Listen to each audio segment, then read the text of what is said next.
साथियों नमस्कार। आपके अपने YouTube channel brain booster centre पर आपका स्वागत है। दोस्तों, आज की क्लास में हम जुलाई और अगस्त इन 2 महीनों से जुड़े हुए प्रमुख पुरस्कारों के बारे में बात करेंगे। आपकी परीक्षा में पुरस्कारों से जुड़ा हुआ 1 या 2 प्रश्न जरूर पूछा जाता है, तो ये पुरस्कार आपके लिए बेहद महत्वपूर्ण है। तो आज की क्लास के नोट्स बनाते हुए इस क्लास को शुरू करते हैं। दोस्तों, अगर आप नए हैं तो चैनल को सब्सक्राइब कीजिए। ये चैनल पूरी तरीके से करंट अफेयर को समर्पित है। दोस्तों, आज का हमारा पहला प्रश्न है, वो है 57वां अंतर्राष्ट्रीय रसायन ओलंपियाड यानी ICHO 2025। ये दोस्तों कहाँ आयोजित हुआ? ऑप्शन है नई दिल्ली, टोक्यो, दुबई या पेरिस। बताइए दोस्तों इसका सही आंसर क्या होगा? ऑप्शन ए, बी, सी या डी। 57वां अंतर्राष्ट्रीय रसायन ओलंपियाड कहाँ आयोजित हुआ, इसके बारे में आपको बताना है। दोस्तों, आपको अंत में ये भी बताना है कमेंट करके कि आपके कितने प्रश्न सही बने हैं आज की क्लास में। आज की क्लास में से आपके कितने प्रश्न सही हुए हैं, ये बताना है।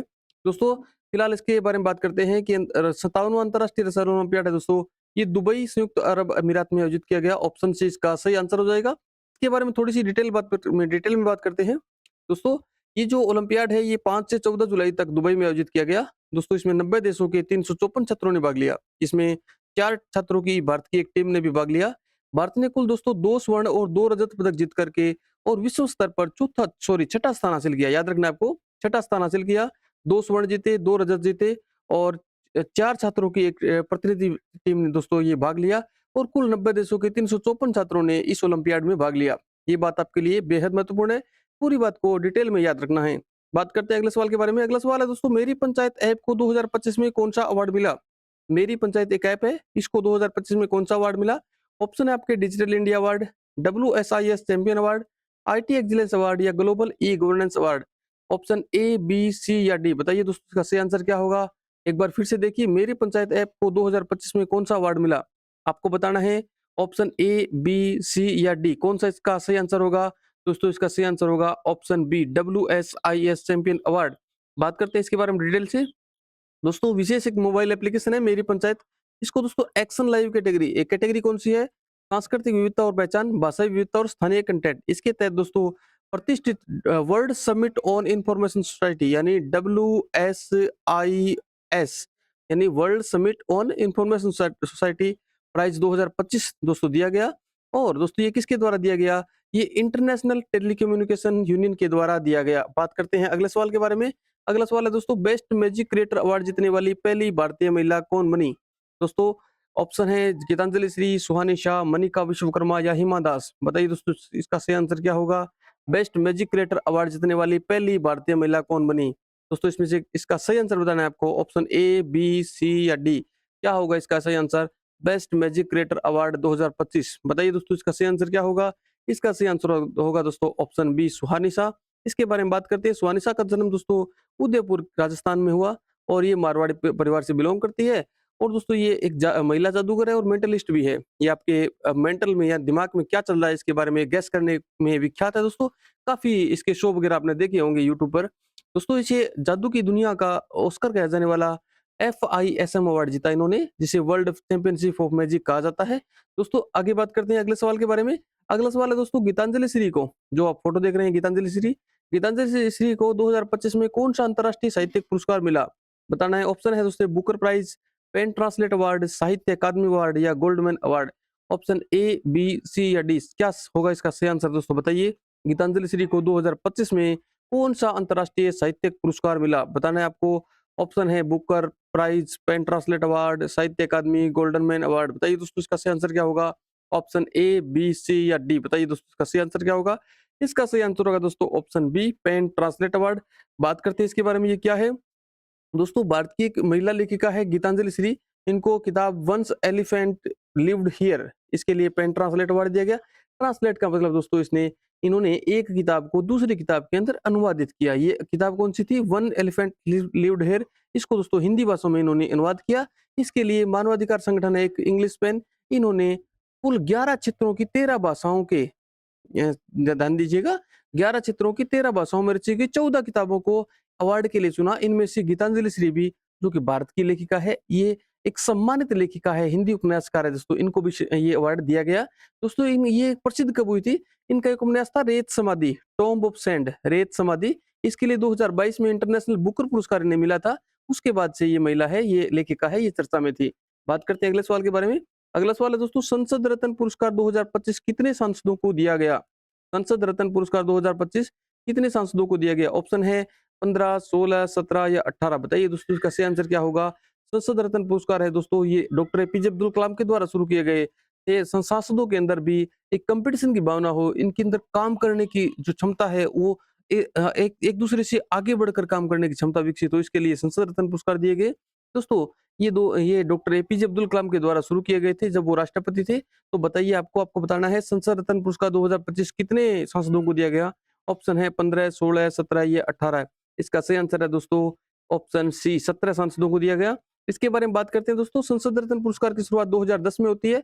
पूर्व राष्ट्रपति डॉक्टर एपीजे अब्दुल कलाम की प्रेरणा से ये शुरुआत की गई। दोस्तों लोकसभा में बेहतर कार्य के लिए 17 सांसदों को संसद रत्न पुरस्कार दिया गया। इन्होंने दोस्तों क्या किया, लोकसभा में अपना अमूल्य योगदान दिया। इसके अलावा 4 सांसदों को दोस्तों विशेष जूरी पुरस्कार दिया गया, ये भी बेहद महत्वपूर्ण है। विशेष जूरी पुरस्कार 4 सांसदों को दिए गए। ये सांसद के नाम भी आपको याद रखने हैं।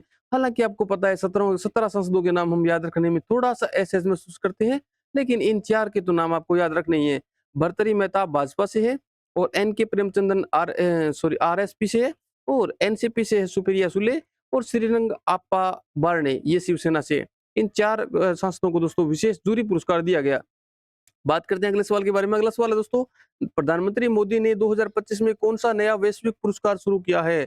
अटल शांति पुरस्कार, वैश्विक एमएस स्वामीनाथन पुरस्कार, विश्व गांधी शांति पुरस्कार या कृषि नवाचार पुरस्कार? आपको बताना है प्रधानमंत्री मोदी जी ने 2025 में कौन सा नया वैश्विक पुरस्कार शुरू किया दोस्तों? ऑप्शन आपके सामने है, ऑप्शन ए, बी, सी या डी। बताइए दोस्तों इसका सही आंसर क्या होगा? ऑप्शन ए, बी, सी या डी। दोस्तों अगर आप नए हैं तो चैनल को सब्सक्राइब करना मत भूलना। आपका एक सब्सक्रिप्शन है, ये में बहुत सारा मोटिवेशन देता है दोस्तों, ढेर सारा मोटिवेशन देता है। छोटे चैनलों को आप जरूर सब्सक्राइब कीजिए ताकि उन्हें भी मोटिवेशन मिले। बताइए दोस्तों इसका सही आंसर क्या होगा? ऑप्शन ए, बी, सी या डी। इसका सही आंसर होगा दोस्तों ऑप्शन बी। दोस्तों एमएस स्वामीनाथन है, उनका शताब्दी वर्ष चल रहा है, जन्म शताब्दी वर्ष। उनका जन्म 1925 में हुआ था और 2025 में पूरे 100 साल हो रहे हैं। इसी के उपलक्ष्य में दोस्तों उनके कार्य को सम्मान देने के लिए एमएस स्वामीनाथन पुरस्कार शुरू किया गया है, पीएम मोदी जी के द्वारा शुरू किया गया है। दोस्तों ये पुरस्कार एमएस स्वामीनाथन शताब्दी अंतर्राष्ट्रीय सम्मेलन 2025 के अंदर जो 7 से 9 अगस्त 2025 को आईसीएआर पूषा नई दिल्ली के अंदर शुरू किया गया था। इसका विषय था दोस्तों एवरग्रीन क्रांति, बायो हैप्पीनेस की राह। दोस्तों इसके तहत एमएस स्वामीनाथन पुरस्कार शुरू किया गया। ये पुरस्कार दोस्तों खाद्य सुरक्षा और शांति के लिए दिया जाएगा।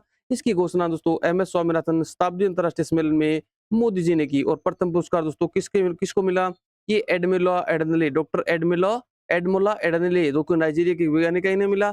ये बेहद महत्वपूर्ण दोस्तों, आपकी परीक्षा में ऐसे नए पुरस्कार जो भारत ने शुरू किए और पहली बार शुरू हुए हैं और पहली बार विदेशी को मिला है, उस विदेशी का नाम आपको याद रखना है, डॉक्टर एडेमोला एडनले जो नाइजीरिया के एक वैज्ञानिक है, इन्हें मिला। दोस्तों ये बेहद महत्वपूर्ण सवाल है, परीक्षा में बनने की बहुत ज्यादा संभावना है। आगे बढ़ते हैं, अगले सवाल के बारे में बात करते हैं। अगला सवाल है दोस्तों, राष्ट्रीय अनुभव पुरस्कार 2025 की कौन सी वर्षगांठ मनाई गई? आपको बताना है राष्ट्रीय अनुभव पुरस्कार 2025 की कौन सी वर्षगांठ मनाई गई? ऑप्शन है 5वीं, 10वीं, 15वीं या 20वीं वर्षगांठ। बताइए दोस्तों इसका सही आंसर क्या होगा? 5वीं, 10वीं, 15वीं या 20वीं राष्ट्रीय अनुभव पुरस्कार की कौन सी वर्षगांठ है जो 2025 के अंदर बनाई गई है? ये आपको बताना है। ऑप्शन ए, बी, सी या डी। बताइए दोस्तों इसका सही आंसर क्या होगा? इसका सही आंसर होगा दोस्तों ऑप्शन बी। ऑप्शन बी इसका सही आंसर होगा। 8वां प्रश्न दोस्तों, राष्ट्रीय अनुभव पुरस्कार 2025 किसकी मान्यता में मनाया गया? किसकी मान्यता में मनाया गया दोस्तों? किसके क्यों मनाया जाता है ये, इसके बारे में बात कर रहे हैं। ऑप्शन है युवाओं के योगदान के लिए, खिलाड़ियों की उपलब्धियों के बारे में, सेवानिवृत्त कर्मचारियों के योगदान के बारे में या महिला उद्यमियों की भूमिका के बारे में। दोस्तों क्यों मनाया जाता है ये, किसकी मान्यता मनाया जाता है, आपको बताना है। ऑप्शन ए, बी, सी या डी। बताइए दोस्तों इसका सही आंसर क्या होगा? ऑप्शन ए होगा, बी होगा, सी होगा या डी होगा। बताइए दोस्तों इसका सही आंसर क्या होगा? इसका आंसर होगा दोस्तों ऑप्शन सी, सेवानिवृत्त कर्मचारियों के योगदान के बारे में। आप देख सकते हो राष्ट्रीय अनुभव पुरस्कार यानी सेवानिवृत्त जो कर्मचारी है इनके अनुभव को हमें काम में लेना है। इसके बारे में डिटेल से बात करते हैं दोस्तों, क्योंकि ये 7वां प्रश्न था, ये भी राष्ट्रीय अनुभव पुरस्कार के बारे में था, तो इन दोनों के बारे में डिटेल से बात करते हैं दोस्तों। ये राष्ट्रीय अनुभव पुरस्कार 2025 है। इसका 8वां समारोह हुआ विज्ञान भवन नई दिल्ली में 18 अगस्त 2025 को। शायद ये बीच में कोरोना वगैरह की वजह से ये प्रोग्राम समारोह आयोजित नहीं हो पाया था। केंद्रीय मंत्री डॉक्टर जितेंद्र सिंह ने कुल 15 विजेताओं को दोस्तों सम्मानित किया। इसका उद्देश्य सेवानिवृत्त कर्मचारियों के योगदान को सम्मानित करना है। दोस्तों ये पुरस्कार पेंशन और पेंशनभोगी कल्याण विभाग द्वारा दिया जाता है। बात करते हैं अगले सवाल के बारे में। अगला सवाल है दोस्तों, बीबी फातिमा महिला स्वयं सहायता समूह को कौन सा अंतर्राष्ट्रीय पुरस्कार मिला? दोस्तों बीबी फातिमा महिला स्वयं सहायता समूह को कौन सा पुरस्कार, अंतर्राष्ट्रीय पुरस्कार मिला है? इसके बारे में आपको बताना है। ऑप्शन है इक्वेटर पुरस्कार, सतत विकास अवार्ड, महिला शक्ति अवार्ड या ग्रीन प्लेनेट अवार्ड। बताइए दोस्तों इसका सही आंसर क्या होगा? ऑप्शन ए, बी, सी या डी? बताइए दोस्तों इसका सही आंसर क्या होगा? बीबी फातिमा महिला स्वयं सहायता समूह जो दोस्तों तीर्थगांव से जुड़ा हुआ है, इसको कौन सा अवार्ड मिला दोस्तों? ऑप्शन ए, बी, सी या डी? इसका सही आंसर है दोस्तों ऑप्शन ए। आपको अंत में यह भी कमेंट करके बताना है कि आपके कितने क्वेश्चन सही हुए। इसके बारे में डिटेल से बात करते हैं दोस्तों। बीबी फातिमा ग्रुप है, ये दोस्तों तीर्थगांव जो कि धारवाड़ जिले का एक गांव है, यहाँ पर दोस्तों बीबी फातिमा महिला स्वयं सहायता समूह चल रहा है। इनको यूएनडीपी यानी संयुक्त राष्ट्र विकास कार्यक्रम के अंतर्गत इक्वेटर पुरस्कार दिया गया दोस्तों। इक्वेटर पुरस्कार 2025 दिया गया इन्हें दोस्तों। इस इक्वेटर पुरस्कार को जैव विविधता के संरक्षण में नोबेल पुरस्कार के रूप में माना जाता है। ये मान लें नोबेल पुरस्कार के बराबर की भूमिका रखता है इक्वेटर पुरस्कार 2025 जैव विविधता संरक्षण के क्षेत्र में। दोस्तों ये किसे दिया गया? तीर्थगांव के बीबी फातिमा महिला स्वयं सहायता समूह को दिया गया। यह सम्मान दोस्तों उनके पर्यावरण अनुकूल खेती, सामुदायिक बीज बैंक, बाजरा को बढ़ावा देने और महिलाओं के नेतृत्व वाले ग्रामीण उद्यमिता कार्यों के लिए दिया गया। अब बात कर लेते हैं दोस्तों इक्वेटर पुरस्कार क्या है? तो इक्वेटर पुरस्कार है दोस्तों, ये यूएनडीपी के द्वारा दिया जाता है, संयुक्त राष्ट्र विकास कार्यक्रम के द्वारा दिया जाता है। इसका उद्देश्य दोस्तों आदिवासी और स्थानीय समुदायों द्वारा प्रकृति आधारित समाधानों को सम्मानित करना, जो सतत विकास और पारिस्थितिकी लचीलापन को बढ़ावा देते हैं। दोस्तों 2025 के इक्वेटर पुरस्कार की थीम आपको याद रखनी है, बेहद महत्वपूर्ण है दोस्तों एक बार फिर से कह रहा हूँ, कोई भी अगर सम्मेलन होता है, कोई भी अगर कोई कार्यक्रम होता है या कोई पुरस्कार होता है, उसकी थीम, उसका विषय बहुत महत्वपूर्ण होता है दोस्तों। आपको याद रखना है इक्वेटर पुरस्कार 2025 की थीम है प्रकृति आधारित जलवायु इकाई के लिए महिला और युवा नेतृत्व। प्रकृति आधारित जलवायु इकाई के लिए महिला और युवा नेतृत्व। दोस्तों ये इक्वेटर पुरस्कार है, ये Argentina, Brazil, Ecuador, Indonesia, Kenya, Papua New Guinea, Peru, Tanzania और भारत के कुल 10 विजेताओं को दोस्तों ये पुरस्कार दिया गया। इसमें प्रत्येक जो पुरस्कार विजेता है उन्हें लगभग 8.5 लाख रुपए यानी 10,000 अमेरिकी डॉलर दिए जाते हैं दोस्तों। और ये घोषणा अंतर्राष्ट्रीय विश्व आदिवासी दिवस पर 9 अगस्त को की जाती है। बात करते हैं अगले पुरस्कार के बारे में। अगला सम्मान है दोस्तों मिस यूनिवर्स इंडिया 2025 का खिताब किसने जीता? ऑप्शन है सुहानी शाह, मनिका विश्वकर्मा, प्रियंका चोपड़ा या हरनाथ संधू। बताना है आपको दोस्तों मिस यूनिवर्स इंडिया 2025 का खिताब किसने जीता? ऑप्शन आपके सामने सुहानी शाह, मनिका विश्वकर्मा, प्रियंका चोपड़ा या हरनाथ संधू। बताइए दोस्तों इसका सही आंसर क्या होगा? ऑप्शन ए, बी, सी या डी? बताइए दोस्तों इसका सही आंसर क्या होगा? मिस यूनिवर्स इंडिया 2025 का खिताब किसने जीता? दोस्तों इसका सही आंसर होगा option B, Manika Vishwakarma.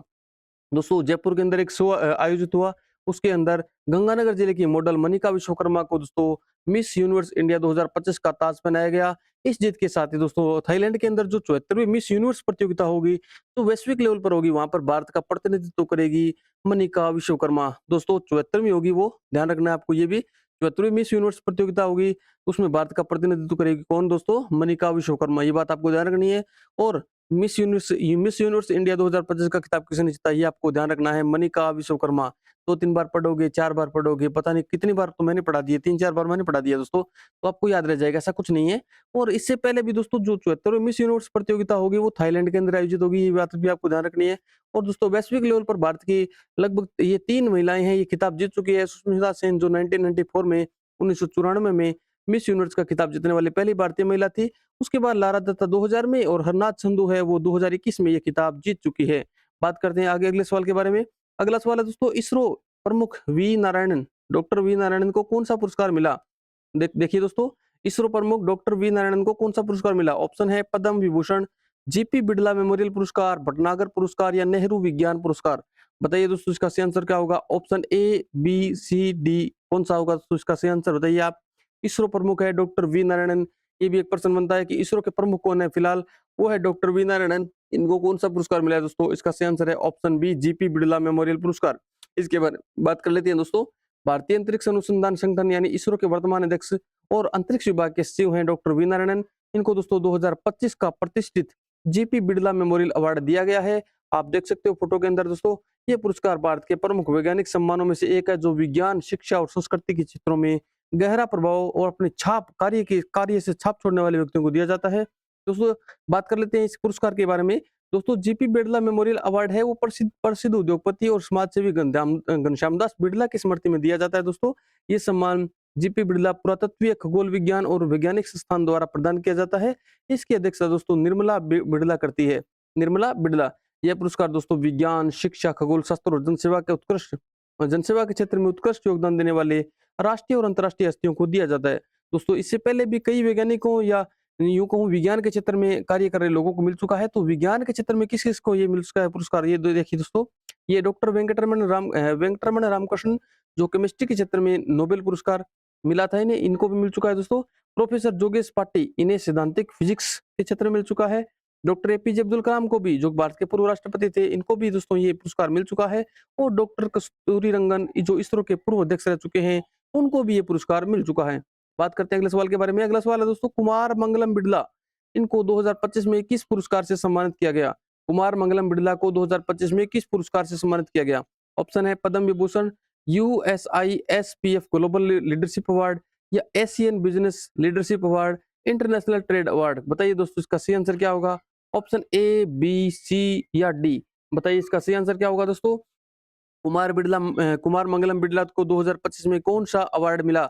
Option A, B, C या डी। इसका सही आंसर होगा दोस्तों option B, USISPF global leadership award. इसके बारे में बात कर लेते हैं दोस्तों। वाशिंगटन डीसी में 8वें यूएसआईएसपीएफ नेतृत्व शिखर सम्मेलन में आदित्य बिड़ला ग्रुप के अध्यक्ष हैं कुमार मंगलम बिड़ला। इनको दोस्तों अमेरिका में निरंतर निवेश और रोजगार के माध्यम से भारत और अमेरिका के संबंधों को आगे बढ़ाने के लिए ये प्रतिष्ठित वैश्विक नेतृत्व पुरस्कार दिया गया दोस्तों। इसके बारे में अगला पुरस्कार के बारे में बात कर लेते हैं। अगला पुरस्कार है दोस्तों, दीपिका पादुकोण को 2025 में कौन सा अंतर्राष्ट्रीय पुरस्कार दिया गया? दोस्तों एक बार फिर से पढ़िए, दीपिका पादुकोण को 2025 में कौन सा अंतर्राष्ट्रीय सम्मान मिला? कांस फिल्म फेस्टिवल सम्मान, Emmy award, Hollywood walk of fame star या इंटरनेशनल फिल्म अवार्ड। बताइए दोस्तों इसका सही आंसर क्या होगा? ऑप्शन ए, बी, सी या डी। बताइए दोस्तों इसका सही आंसर क्या होगा? दीपिका पादुकोण को 2025 में कौन सा अंतर्राष्ट्रीय अवार्ड मिला? Cannes film festival, Emmy award, Hollywood walk of fame star award या इंटरनेशनल फिल्म अवार्ड। बताइए दोस्तों इसका सही आंसर क्या होगा? इसका सही आंसर है दोस्तों option C, Hollywood walk of fame star award. इसके बारे में बात करते हैं थोड़ा सा दोस्तों। दीपिका पादुकोण को दोस्तों Hollywood walk of fame star से सम्मानित होने वाली ये पहली भारतीय महिला अभिनेत्री है। दोस्तों कोई भी अवार्ड अगर पहली बार मिलता है तो उसको बेहद महत्वपूर्ण मानते हुए आपको याद करना है। दोस्तों इसके साथ साथ दीपिका के साथ साथ Miley Cyrus, Timothy चालमेट, Emily blunt, garden रामले, रेचल मैकएडम्स या और मेरियन कोटियार्ड जैसे अन्य सितारों को भी ये सम्मान दिया गया। होंगे सितारे दोस्तों, मैंने तो इनका नाम कभी सुना नहीं, न मैं फिल्में इतने देखने में इंटरेस्ट रखता। तो मुझे तो बस यही पता है कि दीपिका पादुकोण भारत की कोई एक्ट्रेस है, इनको अवार्ड मिला है। अवार्ड का नाम है Hollywood walk of fame award. ये पहली बार भारतीय महिला को, भारतीय फिल्म स्टार को मिला है। ये बात इतनी मैं याद रख लूंगा, ये बात आपको याद रखनी है। दोस्तों वॉक ऑफ फेम चेन समिति के अध्यक्ष कौन थे? वो आपको याद रखना है, पीटर रोथ इसके अध्यक्ष थे। बात करते हैं अगले सवाल के बारे में। अगला सवाल है दोस्तों, प्रख्यात पुरातत्वविद वेदाचलम, दोस्तों जो क्या करते हैं, खुदाई वगैरह करने का कार्य करते हैं, पुरातत्वविद है। वेदाचलम को कौन सा पुरस्कार दिया गया दोस्तों? ऑप्शन है पद्मश्री, तमिल विकी स्वर्ण पुरस्कार, नेहरू फेलोशिप अवार्ड या भारतीय पुरातत्व रत्न पुरस्कार। बताइए दोस्तों इसका सही आंसर क्या होगा? वेदाचलम जो कि पुरातत्वविद है, प्रख्यात पुरातत्वविद है, इनको कौन सा अवार्ड दिया गया दोस्तों? पद्मश्री, तमिल विकी स्वर्ण पुरस्कार, नेहरू फेलोशिप अवार्ड या भारतीय पुरातत्व रत्न पुरस्कार। ऑप्शन ए, बी, सी या डी। बताइए दोस्तों इसका सही आंसर क्या होगा? इसका सही आंसर होगा दोस्तों ऑप्शन बी, तमिल विकी स्वर्ण पुरस्कार। इसके बारे में डिटेल से बात करते हैं दोस्तों। प्रसिद्ध पुरातत्वविद और तमिल शिलालेख विशेषज्ञ वी वेदाचलम को दोस्तों उनके 51वें वर्ष में प्रवेश के उपलक्ष्य में तमिल विकी स्वर्ण पुरस्कार से सम्मानित किया गया। यह पुरस्कार उन्हें मदुरई यानी तमिलनाडु में उनके इतिहास और पुरातत्व के क्षेत्र में लंबे और समर्पित कार्य के लिए प्रदान किया गया। आपको इतना सा याद रखना है कि पुरातत्वविद है जिनका नाम है वी वेदाचलम, इन्हें तमिल विकी स्वर्ण पुरस्कार दिया गया। क्यों दिया गया? क्योंकि उन्होंने इतिहास और पुरातत्व के क्षेत्र में उल्लेखनीय योगदान किया, इसके लिए उन्हें यह पुरस्कार दिया गया। बात करते हैं अगले सवाल के बारे में। अगला सवाल है दोस्तों, 8 जुलाई 2025 को पीएम नरेंद्र मोदी जी को किस देश ने सर्वोच्च नागरिक सम्मान दिया है? ये बात आपको ध्यान रखने ऑप्शन है, सॉरी ये बताना है आपको। 8 जुलाई 2025 को प्रधानमंत्री नरेंद्र मोदी को किस देश ने सर्वोच्च नागरिक सम्मान दिया है? ऑप्शन है रूस, ब्राजील, फ्रांस या नामीबिया। बताओ दोस्तों क्या आएगा इसका सही आंसर? जुलाई के अंदर 8 जुलाई 2025 को प्रधानमंत्री नरेंद्र मोदी को किस देश ने सर्वोच्च नागरिक सम्मान दिया है? बताओ दोस्तों इसका सही आंसर क्या होगा? ऑप्शन ए, बी, सी या डी। इसका सही आंसर होगा दोस्तों ऑप्शन बी, ब्राजील। इसके बारे में डिटेल से बात करते हैं दोस्तों। भारत के प्रधानमंत्री नरेंद्र मोदी को 8 जुलाई 2025 को ब्राजील के राष्ट्रपति, नाम क्या है दोस्तों? लूला डी सिल्वा, याद रहेगा, लूला डी सिल्वा ने ब्राजील का सबसे प्रतिष्ठित नागरिक सम्मान grand collar of the national order of the southern cross इससे सम्मानित किया दोस्तों। यह पुरस्कार प्रधानमंत्री नरेंद्र मोदी को भारत और ब्राजील के बीच द्विपक्षीय संबंधों को मजबूत करने और ग्लोबल मंचों पर सहयोग बढ़ाने के लिए दिया गया। देख सकते हो आप, मोदी जी का मुस्कुराता हुआ चेहरा अवार्ड प्राप्त कर रहा है। बात करते हैं, सॉरी अवार्ड नहीं प्राप्त कर रहा है, ये मुलाकात कर रहा है। जो राष्ट्रपति है लूला डी सिल्वा, इनसे मुलाकात कर रहा है। अगले सवाल के बारे में बात करते हैं। अगला सवाल है दोस्तों, केरल मत्स्य विभाग उत्कृष्टता पुरस्कार 2025 में प्रथम स्थान किसे मिला? सवाल क्या है? केरल मत्स्य विभाग उत्कृष्टता पुरस्कार 2025 में प्रथम स्थान किसे मिला? तिरुवनंतपुरम, एर्नाकुलम, कोझिकोड या कासरगोड, ये दोस्तों जिलों के नाम है। ये बताना है आपको क्या केरल के जिले हैं ये 4, इनमें से किस जिले को केरल मत्स्य विभाग उत्कृष्टता पुरस्कार 2025 दिया गया? ऑप्शन आप देख सकते हो। इसका सही आंसर क्या होगा दोस्तों? ऑप्शन ए, बी, सी या डी? बताइए दोस्तों इसका सही आंसर क्या होगा? इसका सही आंसर होगा दोस्तों ऑप्शन डी, कासरगोड। इसके बारे में डिटेल से बात करते हैं।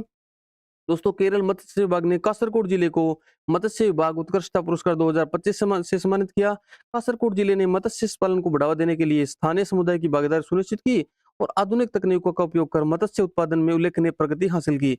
आपको इतना सा याद रखना है कि मत्स्य विभाग ने कासरगोड जिले को, जो केरल का एक जिला है, इसको दोस्तों मत्स्य विभाग उत्कृष्टता पुरस्कार 2025 से सम्मानित किया। इतना सा आपको याद रखना है। क्यों किया? क्योंकि ये मत्स्य पालन को बढ़ावा दे रहा था। बस इतनी बात याद रखनी है। आगे बढ़ते हैं। अगला सवाल है दोस्तों, वर्षा देशपांडे किस क्षेत्र से जुड़ी है? दोस्तों अगर आपको वीडियो पसंद आ रही है, अगर आपको सवाल पसंद आ रहे हैं, आपको मेहनत पसंद आ रही है, तो वीडियो को लाइक कीजिए, चैनल को सब्सक्राइब कीजिए दोस्तों। तो सवाल क्या है अगला? वर्षा देशपांडे किस क्षेत्र से जुड़ी हुई है? ऑप्शन है महिला सशक्तिकरण, जनसंख्या, पर्यावरण या कृषि। बताइए दोस्तों इसका सही आंसर क्या होगा? ऑप्शन ए, बी, सी या डी? बताइए दोस्तों इसका सही आंसर क्या होगा? वर्षा देशपांडे ये किस क्षेत्र से जुड़ी हुई है? दोस्तों इसका सही आंसर है ऑप्शन बी, जनसंख्या से जुड़ी हुई है। ये दोस्तों वर्षा देशपांडे हैं। इन्होंने जो ये कहते हैं ना, अपने क्या करते हैं, लिंग असमानता, इसको सॉरी लिंग समानता को बढ़ावा देने के लिए और लिंग चयनात्मक गर्भपात को रोकने के लिए दोस्तों इनके आजीवन कार्यों के लिए ये पुरस्कार दिया गया है। बात करते हैं, शुरू से शुरू करते हैं। महाराष्ट्र के सतारा जिले की अधिवक्ता है वर्षा देशपांडे। इनको 2025 का संयुक्त राष्ट्र जनसंख्या पुरस्कार दिया गया है। ये सम्मान उन्हें लिंग समानता को बढ़ावा देने, लिंग चयनात्मक गर्भपात को रोकने के लिए उनके आजीवन कार्यों के लिए दिया गया है। ये पुरस्कार दोस्तों विश्व जनसंख्या दिवस यानी 11 जुलाई 2025 को न्यूयॉर्क में एक विशेष समारोह के अंदर प्रदान किए गए। देख सकते हो आप वर्षा जी को, वर्षा देशपांडे जी को, ये आप मुस्कुराता हुआ चेहरा देख रहे हो ना बीच में, ये वर्षा जी देशपांडे हैं। इन्होंने लिंग समानता और गर्भपात को रोकने के लिए आजीवन कार्य किया है। ये एक अधिवक्ता है दोस्तों, महाराष्ट्र के सतारा जिले से दोस्तों ये बिलोंग करती है। ये बात भी आपको ध्यान रखना है, ये किस कहाँ से बिलोंग करती है? महाराष्ट्र से। दोस्तों मैं आपके लिए एक ही प्रश्न लेके आता हूँ, जैसे वर्षा देशपांडे किस क्षेत्र से जुड़ी है, तो आपको याद रखना है वर्षा देशपांडे कहाँ से बिलोंग करती है, इन्हें कहाँ पुरस्कार मिला है, कौन सा पुरस्कार मिला है, क्यों मिला है, ये बात आपको सारी याद रखनी है ना? इसीलिए मैं आपको डिटेल से करवाता हूँ। बात करते हैं अगले सवाल के बारे में। अगला सवाल है दोस्तों, अहमदाबाद को स्वच्छ सर्वेक्षण 2024-25 में किस श्रेणी में पुरस्कार मिला है? पहला पुरस्कार मिला है, किस श्रेणी में मिला है? बड़े शहरों में, छोटे शहरों में, ग्रामीण शहरों में या पर्यटक शहरों में? इसका सही आंसर बताना है दोस्तों आपको। क्या होगा इसका सही आंसर? अहमदाबाद को स्वच्छ सर्वेक्षण 2024-25 में किस श्रेणी में पहला स्थान मिला है दोस्तों? ऑप्शन आपके सामने है ए, बी, सी या डी? बताइए दोस्तों इसका सही आंसर क्या होगा? इसका सही आंसर है दोस्तों ऑप्शन ए, बड़े शहरों में। दोस्तों इसको डिटेल से समझिए आप। दोस्तों स्वच्छ सर्वेक्षण 2024-25 में 2 प्रकार के पुरस्कार दिए जाते हैं। एक तो राष्ट्रपति पुरस्कार भी दिए जाते हैं, एक स्वच्छ सुपर लीग शहर पुरस्कार दिए जाते हैं। स्वच्छ लीग शहर पुरस्कार, याद रहेगा, सुपर स्वच्छ लीग शहर पुरस्कार, एक दिए जाते हैं राष्ट्रपति पुरस्कार। जो 10 लाख से अधिक वाले हैं, उनमें 3 जो शहर हैं उन्हें दिया गया दोस्तों राष्ट्रपति पुरस्कार। ये 3 शहर कौन-कौन से हैं? 1 नंबर पे रह रहा है दोस्तों गुजरात, अहमदाबाद, गुजरात का अहमदाबाद, और 10 लाख में से अधिक में ही दूसरे स्थान पर रहा है भोपाल, जो कि मध्य प्रदेश का है, और 10 लाख से अधिक में उत्तर प्रदेश का लखनऊ शामिल रहा है। तो जो राष्ट्रपति पुरस्कार है उनमें 1, 2 और 3 नंबर पे कौन-कौन है? अहमदाबाद, भोपाल और लखनऊ। याद रहेगा आपको? एक बार फिर से सुनना। स्वच्छ सर्वेक्षण 2024-25 में 2 प्रकार के पुरस्कार दिए जाते हैं। एक तो राष्ट्रपति पुरस्कार दिए जाते हैं, एक स्वच्छ सुपर लीग पुरस्कार दिए जाते हैं। इसमें राष्ट्रपति पुरस्कार में 3 कौन-कौन से शहर हैं? अहमदाबाद, भोपाल और लखनऊ। ये 1, 2, 3 नंबर पे रहे हैं क्रमशः 10 लाख से अधिक जो जनसंख्या है उसकी श्रेणी में, और 10 लाख से अधिक की श्रेणी में स्वच्छ सुपर लीग जो पुरस्कार है उनमें ये 4 शहर रहे हैं। ये आपको चारों शहर याद रखने हैं। इंदौर 1 नंबर पे है, 2 नंबर पे सूरत है, 3 नंबर पे नवी मुंबई और 4 नंबर पे विजयवाड़ा। इंदौर मध्य प्रदेश का है, सूरत गुजरात का है, नवी मुंबई महाराष्ट्र का है, विजयवाड़ा आंध्र प्रदेश का है। उम्मीद करता हूँ आपको समझ में आ गया होगा। दोबारा देखिए दोस्तों, स्वच्छ सर्वेक्षण 2024-25 में 2 प्रकार के पुरस्कार, राष्ट्रपति पुरस्कार और स्वच्छ सुपर लीग पुरस्कार। राष्ट्रपति पुरस्कार में 10 लाख से अधिक जनसंख्या की श्रेणी में 3 पुरस्कार, 1 नंबर पे अहमदाबाद, 2 पे भोपाल, 3 पे लखनऊ, और स्वच्छ सुपर लीग में भी 10 लाख से अधिक में 4 पुरस्कार दिए गए हैं। 1 नंबर पे इंदौर आए, 2 पे सूरत, 3 पे नवी मुंबई और 4 पे विजयवाड़ा। उनके राज्य आप सामने लिखे हुए देख सकते हैं। बात करते हैं अगले सवाल के बारे में, अगले सम्मान के बारे में। दोस्तों अगला पुरस्कार है चित्था रविंद्रन पुरस्कार 2025 साहित्यकारों में किस भाषा से संबंधित है? ऑप्शन दोबारा देखिए, चिंथा रविंद्रन रविंद्रन पुरस्कार 2025 साहित्यकारों में किस भाषा से संबंधित है? ऑप्शन है मराठी, हिंदी, कन्नड़ या मलयालम। बताइए दोस्तों इसका सही आंसर क्या होगा? ऑप्शन है मराठी, हिंदी, कन्नड़ या मलयालम। चिंथा रविंद्रन पुरस्कार 2025, इसका सही आंसर बताइए दोस्तों क्या होगा? ऑप्शन ए, बी, सी या डी? इसका सही आंसर दोस्तों ऑप्शन ए। आप अंत में ये भी बताइएगा आपके कितने क्वेश्चन सही हुए, मैं बार-बार कह रहा हूँ। इसका सही आंसर है दोस्तों मराठी, ऑप्शन ए इसका सही आंसर हो जाएगा। इसके बारे में थोड़ी-सी डिटेल बात कर लेते हैं। दोस्तों मराठी लेखक और समीक्षक शरण कुमार लिम्बाले को चिंता रविंद्रन पुरस्कार 2025 के लिए चुना गया है। इसमें दोस्तों नगद राशि, एक स्मृति चिन्ह और प्रशस्ति पत्र भेंट किए जाते हैं। 26 जुलाई को कोझिकोड के केपी केशव मेनन हॉल के अंदर आयोजित एक विशेष समारोह में लिम्बाले को दोस्तों शरण कुमार लिम्बाले को यह पुरस्कार दिया गया। दोस्तों लिम्बाले के साहित्य और सामाजिक चिंतन में योगदान के लिए ये पुरस्कार दिया गया। लिम्बाले जी की फोटो आप देख सकते हो, शरण कुमार लिम्बाले जी की। दोस्तों एक बार फिर से देखिए, ये कौन सा है? मराठी, याद रहेगा आपको मराठी। बात करते हैं अगले सवाल के बारे में। ब्यूनस आयर्स अर्जेंटीना में प्रधानमंत्री नरेंद्र मोदी को कौन सा सम्मान दिया गया? अर्जेंटीना का एक शहर है ब्यूनस आयर्स, इसमें प्रधानमंत्री नरेंद्र मोदी को कौन सा सम्मान दिया गया? ऑप्शन है order of Argentina, key to the city, global statesman award या South American honour award. Option A, B, C या डी? बताइए दोस्तों इसका सही आंसर क्या होगा? मोदी जी को अर्जेंटीना के ब्यूनस आयर्स शहर के अंदर कौन सा अवार्ड दिया गया? Order of Argentina, key to the city, global statesman award या South America honour award. Option A, B, C या डी? बताइए दोस्तों इसका सही आंसर क्या होगा? इसका सही आंसर होगा दोस्तों ऑप्शन बी, की टू द सिटी। बात करते हैं इसके बारे में।